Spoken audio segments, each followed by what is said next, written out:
Here are 5 books that shaped me as a composer and which I can highly recommend. Most of them are not too expensive and can be easily purchased online.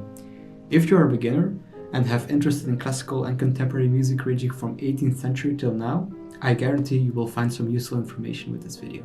This is the first book. It's Fundamentals of Musical Composition by Arnold Schoenberg. During my private lessons on harmony and counterpoint, I was looking for a book that could teach me more about general composition techniques. Despite being biased and skeptical on Schoenberg as a composer at the time, I hesitated for a long time whether to buy this book.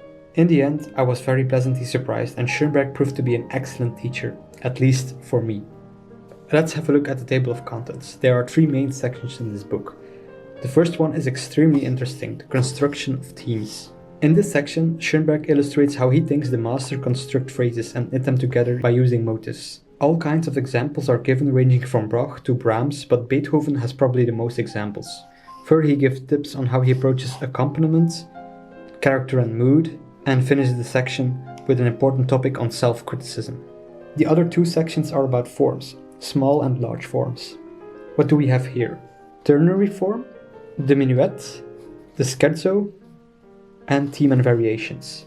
Personally, I feel this section is a bit lacking, as it does not include all small musical forms, say for example Baroque dance forms in binary form. But the main period of focus in this book is the Romantic era, and these are the forms which were of course very popular at the time. In the chapter on large forms, he first discusses transitions and codas before going to rondo forms and sonata allegro.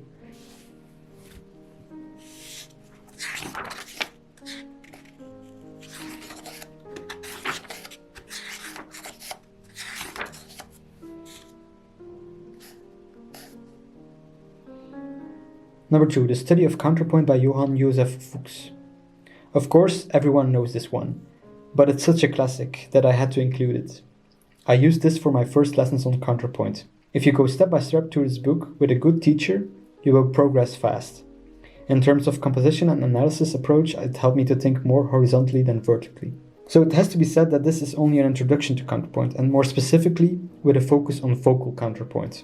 If you want to learn how to write fugues, you will need a subsequent course, sometimes called tonal counterpoint. Nevertheless, this book already contains the fruits and the way of thinking you will need to craft more complex contrapuntal pieces. Also worth mentioning is that this book is a condensation of the original Gradus ad Parnassum.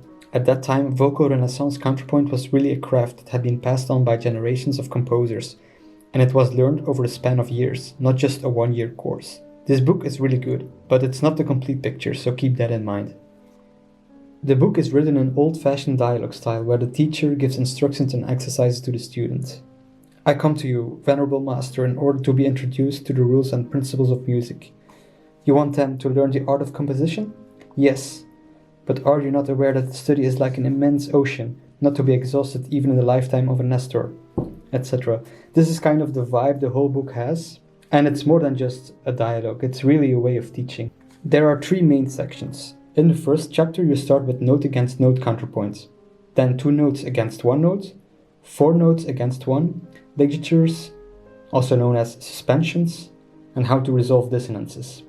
Section 1 ends with a chapter on florid counterpoint, in which you combine all the techniques you've learned in the previous chapters.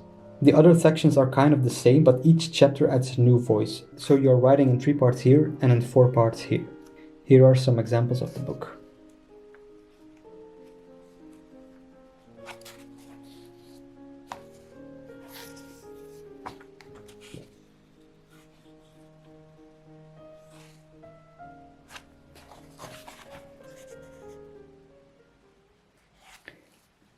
I mean, this book, it's incredible. The amount of effort, detail and care that Robert O. Geerding has put in this masterpiece is amazing. As you might know, I often use Roman numeral analysis to shed light on compositions by Mozart, Beethoven and Chopin, for example. And although I am convinced that this is a useful method, it can never give the full picture, of course. The Roman numeral analysis or Schenkerian analysis is a method developed much later than the 18th century. It is also widely adopted in a lot of standard harmony books. This work, however, gives a more holistic view on how composers at that era were shaping their works, and especially how they were trained. If you are not familiar with terms such as the schemata, rule of the octave and partimenti, go buy this book. Mr. Gjerdingen does an excellent job explaining a vast set of different schemata that 18th century composers incorporated in their compositions. For example, the timeless Romanesca or the Prinner. So here is the table of contents. As you can see, after the introduction of some of the schemata, there is a chapter focusing on a composition.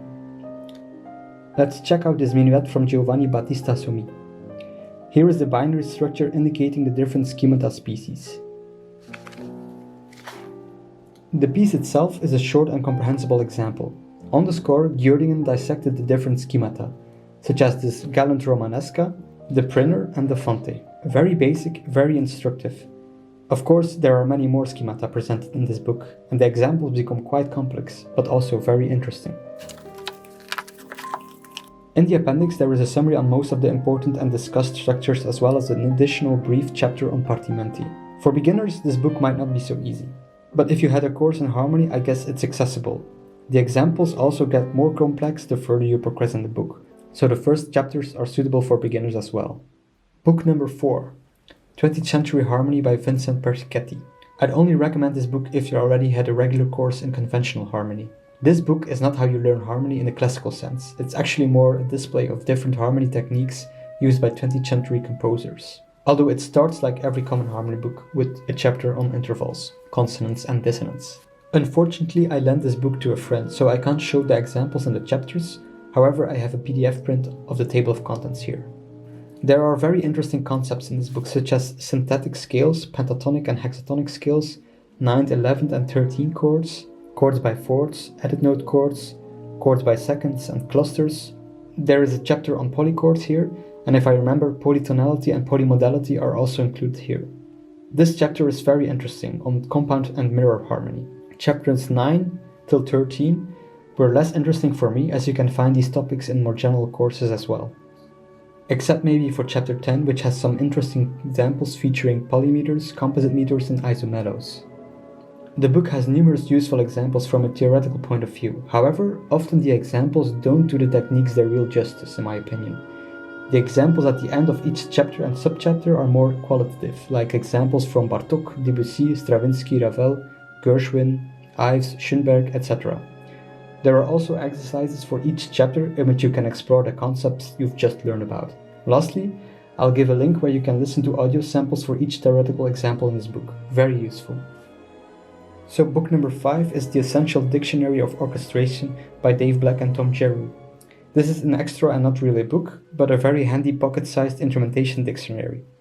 It is a supplement you can use while composing. It gives the general characteristics of just about every standard instrument. Things like range, technique, special effects, timbre, and transpositions are all discussed here briefly. The way I use this dictionary is as a quick reference when I'm not sure about something. If you really want to learn in-depth orchestration, it's not enough. You will need a separate course on orchestration. I can recommend Samuel Adler's study of orchestration.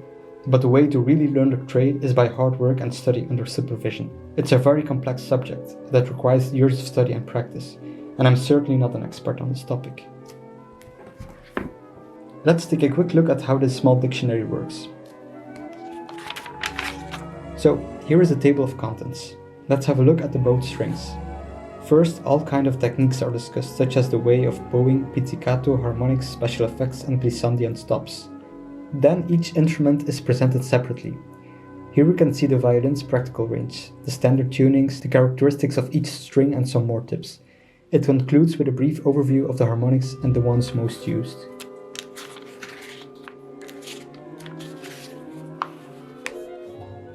You will find most common instruments in here, even the Baroque instruments. At the end, there's also a chapter about choral and solo voices. However, this is rather short in my opinion. Being the most important instrument of the human being, they could have given this some more attention. For example, the difference in projection of vowels is not discussed at all, but then again, it's only a look-up dictionary. More stuff in orchestration courses. So what are your favorite books or courses on these topics, and which book would you recommend and why? Please let me know in the comments. I'm curious to hear what books helped you in shaping your musical skills and the way of thinking. Also, I want to use this video as an opportunity to thank my recently subscribed patrons. Thank you so much. It's really nice to have this support. If you're not a patron yet and you want to check out the benefits of becoming one, please head over to my page. I'll make sure to put the link somewhere.